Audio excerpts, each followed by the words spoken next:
लम्हों की कहानियां।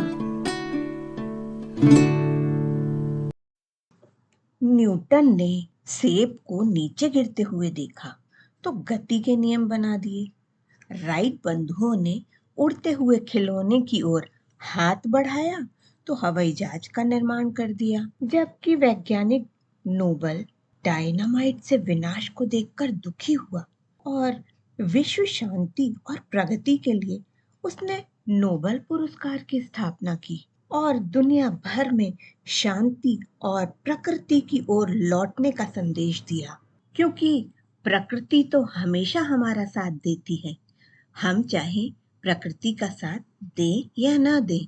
माँ प्रकृति हमें खाने पीने जीने के लिए अपना सर्वस्व निछावर कर देती है।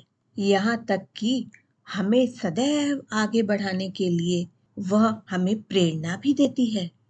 आविष्कारों को एक तरफ रखकर देखें तो लगता है कि जैसे न्यूटन ने सेब को नीचे गिरते हुए देखा तो वह जीवन में ऊपर की ओर उठा।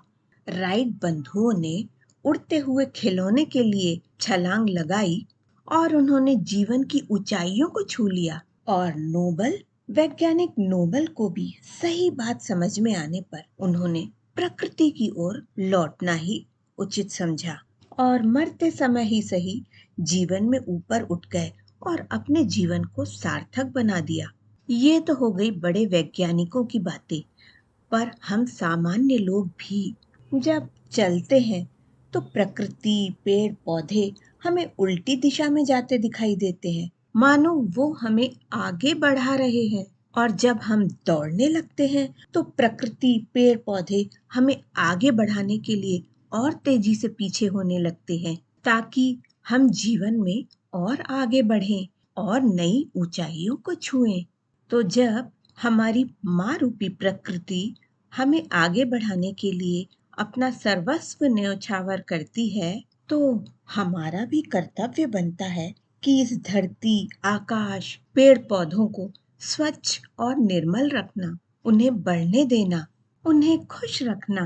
इसके लिए हमें वो सभी उपाय करने चाहिए जिससे हमारा वातावरण स्वच्छ निर्मल रहे ताकि ये प्रकृति मुस्कुराकर हमें और आगे बढ़ने के लिए प्रेरित करे।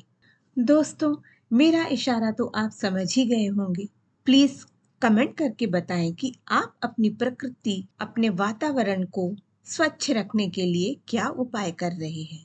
कृपया वीडियो को लाइक शेयर और सब्सक्राइब करें। धन्यवाद।